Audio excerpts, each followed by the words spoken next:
Assalamualaikum warahmatullahi wabarakatuh, sahabat Islam semuanya.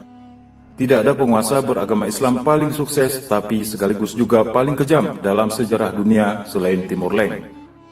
Timur Leng atau Tamerlan lahir pada tahun 1336 di dekat Samarkand, Transoksiana, Uzbekistan. Ayahnya, Taragai, adalah bangsawan dari suku Barlas yang merupakan campuran keturunan Mongol dan Turki. Meskipun tidak ada bukti otentik, Timur mengaku bahwa dirinya adalah keturunan dari Genghis Khan, salah satu orang yang dikenal sebagai penakluk dunia di abad ke-13. Maka dari itu, dia pun mengabdikan hidupnya untuk meneruskan perjuangan Genghis Khan dalam menaklukkan berbagai wilayah di dunia.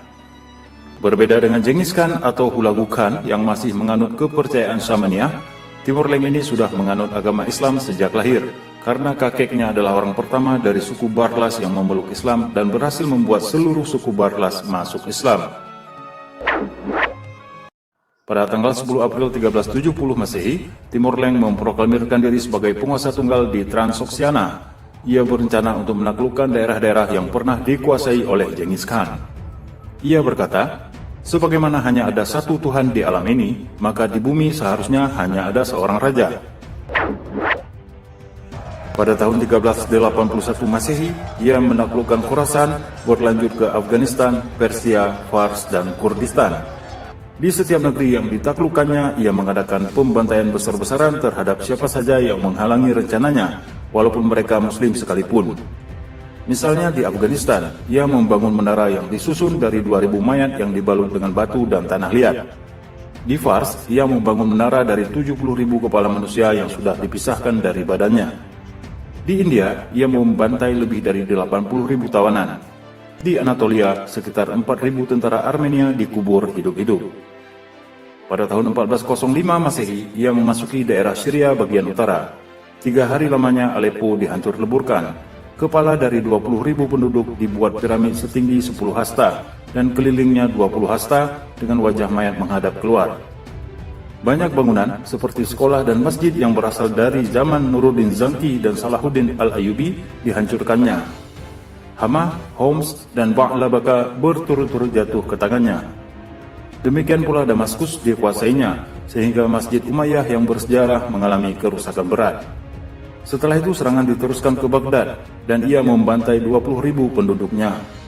Dari mayat-mayat tersebut, ia membuat 120 menara sebagai tanda kemenangan. Timur Leng berambisi juga untuk menguasai kerajaan Utsmani di Turki, karena kerajaan ini banyak menguasai daerah-daerah bekas Imperium Genghis Khan dan Hulagu Khan. Pada tahun 1402 Masehi, terjadi pertempuran yang sangat hebat di Ankara. Tentara Utsmani mengalami kekalahan. Sultan Utsmani, Bayazid I, tertawan dan mati dalam tawanan.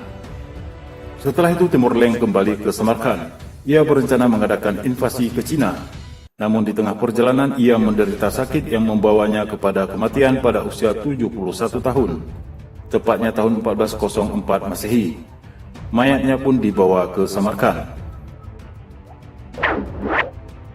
Timur dianggap sebagai seorang penakluk terbesar dalam sejarah. Penaklukan dahsyat yang ia lakukan berhasil melumpuhkan 2 raja besar pada zamannya, Sultan Turki, Bayazid Yildirim, dan juga Kaisar Mongol, Toktamish, yang merupakan cucu Genghis Khan.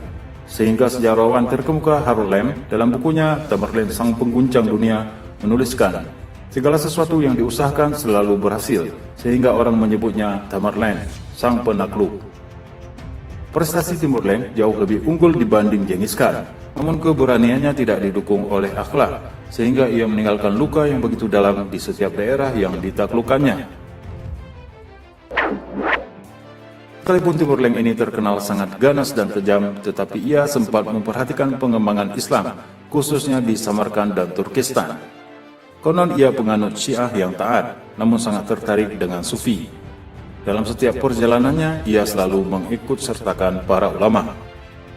Wallahu a'lam bishawab.